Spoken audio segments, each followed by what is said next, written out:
a problem because every time you have to choose what input device you're using, that's a context switch. You have to think about it, and that's a Hicks law penalty. And Hicks law merely says that when you make a choice, it takes time.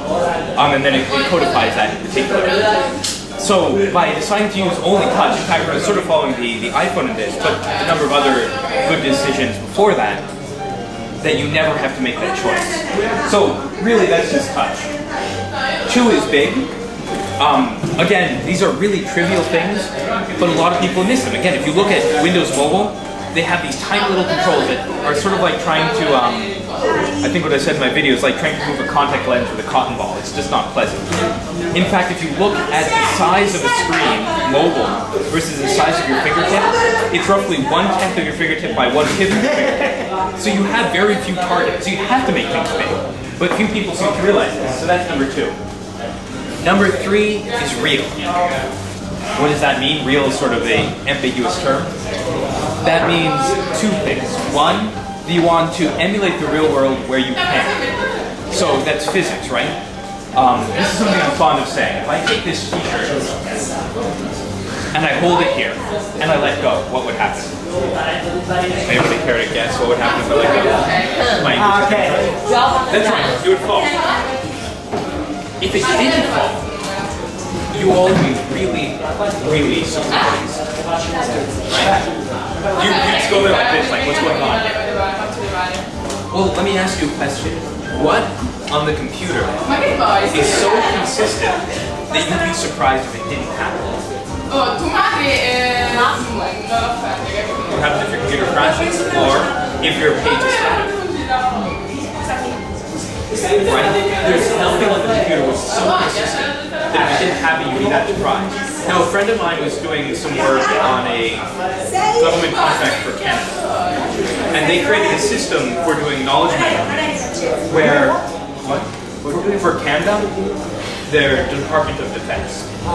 So, government. And they created a system where it was so consistent that when you drag something, it would move, right?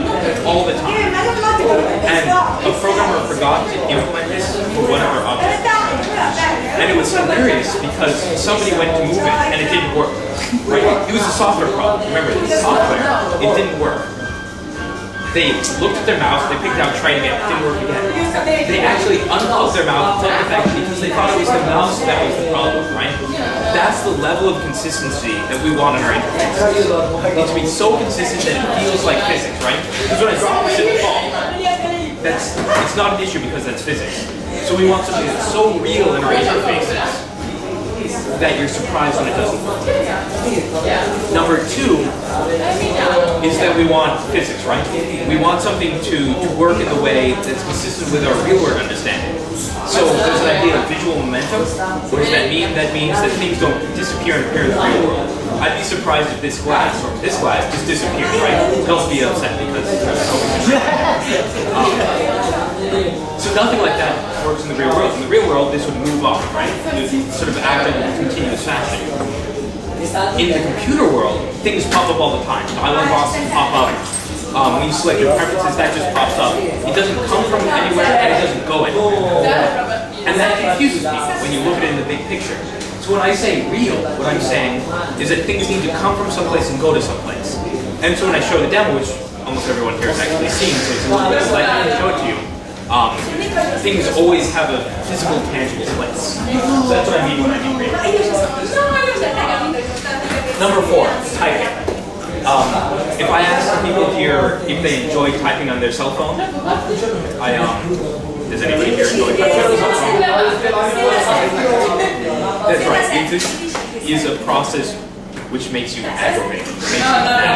So, although typing and language is a fundamental part of interaction via people, and a fundamental interaction via our normal computers, and it's going to be a fundamental interaction via mobile, we can't rely on it because it's so annoying. I think there's things we can do to modify it. And actually, that's something I've asked all of you, especially you Zilla people, to think about is how do you make typing on mobile easy? This is something that I'm working on, but I'm not ready to that we can't rely on typing yet. Number 5 is content. And that is simply that content is the most important thing. You're there using Firefox, not because you want to use any Firefox, because you want to browse the web, right? The open web is what Firefox is fundamentally about. On the mobile device, it's even more important, because on mobile, we have very small screen real estate. So that part that you're looking at, the web, needs to be always centered, which means you don't have the luxury of having Chrome, having the back and forth button always used. So think of other ways of doing it. And number 6, which I've only come to fairly recently, and that was in talk to Melstar, who's our head of UX at Mozilla, is that overlays. Mobile overlays are back. What is an overlay? An overlay, does everybody here know what a lightbox is? Or? Okay. So lightbox, just for people that don't know, are the things that pop up on a web page. Say you click an image, and instead of going through no page, it just goes some to the image here, and then it sort of brings up the screen. So it's better than it was before. Lightbox. Sort of like when you're looking at a photograph, you put it on the So these are better than before, but still bad because they're modal. What does modal mean? That means that the picture's up and you can't manipulate the background, right? You have to do something to get rid of it. This is just like the modal dialog box, the OK cancel that we had before. And so one of the things I realized in designing the interfaces here is that I wanted to get rid of overlays. I didn't want it to be the case that you clicked on bookmark and something would come up to show you bookmarks. I didn't want it to be the case where you clicked on tabs and something comes up that says tabs. Why? Because when you do that, you have to interact with the tab screen, choose what you want to do, get rid of it before you can go back to editing your content and dealing with the thing that you really care about. So the trick is, how do you make something that isn't modal, that isn't an overlay? So a lot of these things went into making this interface. So the interface, most of you have seen this before, is pretty simple. And actually, so that you know, a lot of these things end up informing the decisions about where we went with Fennec and mobile Firefox, but it's not going to look entirely like this. A lot of the things you see are going to be similar, but not the same. So the basic idea, and as I said in the video, is that you have an infinite 2D place. So as you move your screens around, everything resizes to be maximally optimal, i.e. that it has the most screen real estate and takes advantage of it. So to create something new, you simply click this button, creates a new tab, it finds an open space, call up with Demo Magic the screen. So you have kinetic scrolling, so it goes up and down, exactly like you'd expect. It feels like the real world. We get to the end of the document, you have various actions. I won't go into those because I think you've all seen this video before. I think the coolest thing here is the idea that, does everybody know what Fitz's law is? Probably not. Fitz's law is a law based off of Shannon-Claude's entropy theory and information theory, which says, how long does it take for you to hit a button, right? Now, it's actually really simple in the conceptual stage. What it says is that if the button is small, it'll be hard to hit. It'll take a long time to hit. If the button is far away, it'll take a long time to hit. Simple stuff, but stuff that people use in interface design. Not enough in my opinion, but they use it anyway. And so the question is, how do we make buttons big, right? That goes back to the question of big buttons. So if you look at the difference between the Mac OS and the Windows OS, the Mac OS menu bar is interesting, right? So here it is at the top of the screen, and Windows copied it, but they made a fundamental mistake. With Mac, if I throw my cursor to the top of the screen, notice I can still hit, right? No matter how hard I throw my cursor up, I will always stop at the menu bar. That's great from a Fitz law perspective because it's a huge target. It's as if that button extended way up here. Windows puts it at the top of your window, which means that you can miss it, right? It's as if your menu was just here instead of there. And so it's a much smaller target, so it takes a lot more time. So in designing the interface, I was thinking a lot about how do we make these targets big? The screen is small, how do we make the targets big? So to zoom out, the solution ended up being you just drag, it says zoom out here to make it discoverable. And what's cool here is that everybody that I've tested discovers this. They don't need training, they find it out. You go out to this line, you let go and it zooms out. And what this ends up meaning is that it's a huge target. You just take the page and you throw it, right? It's the largest target you can possibly have. That's cool. I see the reverse side. And you do it in any direction, right? And actually, this turns out to be fun. That's crazy. Right.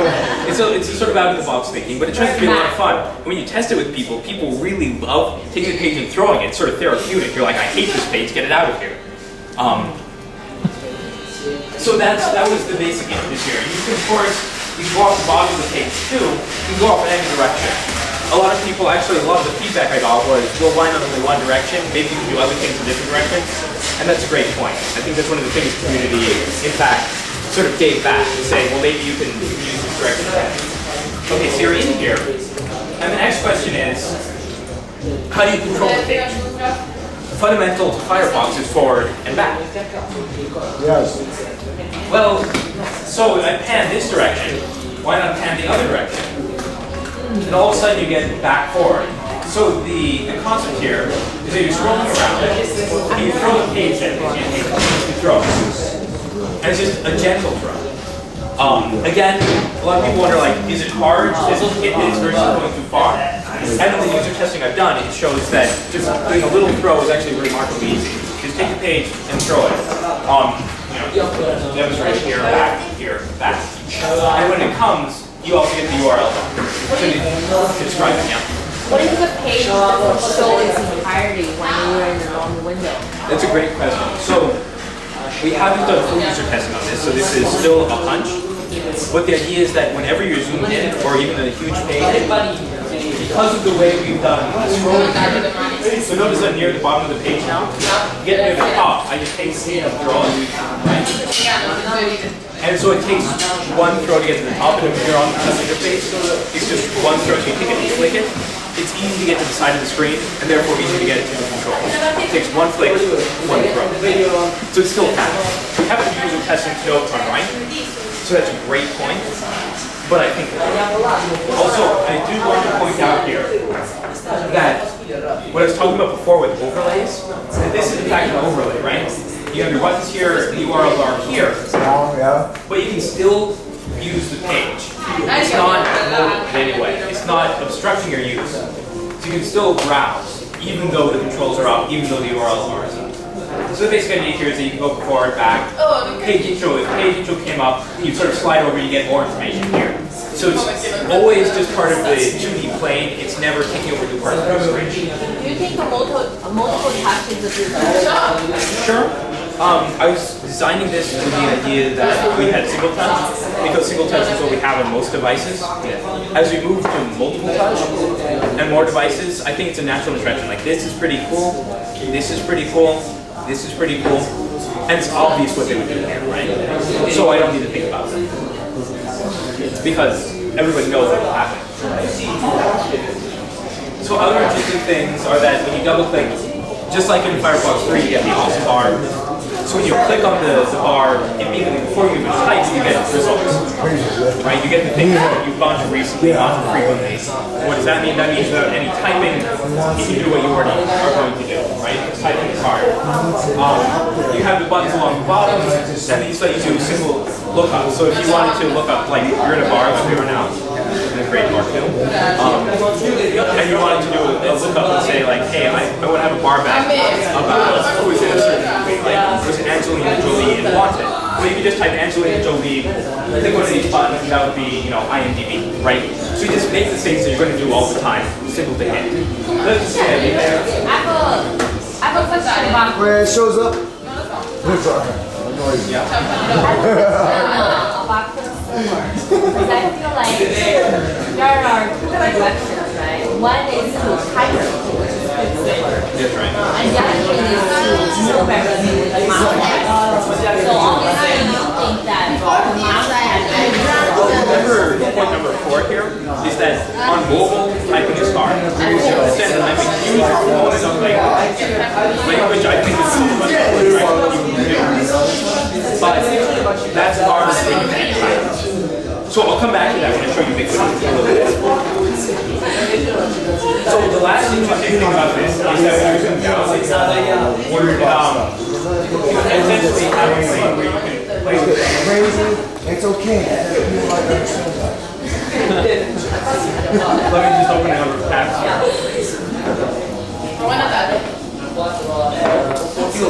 And so you can see here's right, it was a long page. And by a quick throw, you can get all the way to the top and bottom. And so the other idea here is that you should be able to organize the tab in a way that makes sense to you. So slash dots and Reddit are the same. Put them together. It's right in there. And Kubernetes are the same. Put those together. And so you can start taking advantage of space limits. No matter how many tabs you have open, normally it's only going to be 10 to 15 on the device. Right? And that's still quite a bit for a device. Normal devices only do like 3 or 4. You can keep them organized in a way that makes sense to you. So we're not dictating anything. You don't keep them entirely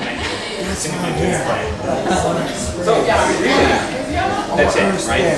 With 3 mechanisms. When you do practice? Scrolling, panning, zoom out, and then a URL bar, you get everything. And that's what schools mean, is that with very few mechanisms, we get all the effects we want. Wait. So, that's cool.